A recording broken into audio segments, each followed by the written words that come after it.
இன்றைக்கி எங்கள் வீட்டில் பூத்த பூ இதெல்லாம். இது குண்டு மல்லி கட்டிட்டேன். இது நேற்று பூத்த பூ. இது வந்து அடுக்கு மல்லி ஒன்று தான் பூத்துருக்குது. இது வந்து மாடியில் இருக்குது நித்திய மல்லி. இது ஒயிட் செம்பருத்தி.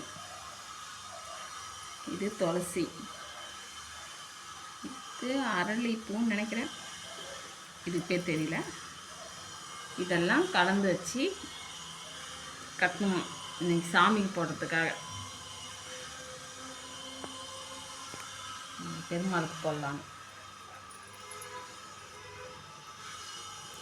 உங்கள் வீட்டில் என்னென்ன பூ இருக்குது, என்னென்ன செடி இருக்குது கமெண்டில் சொல்லுங்கள். பிடிச்ச சாமி போடுங்க.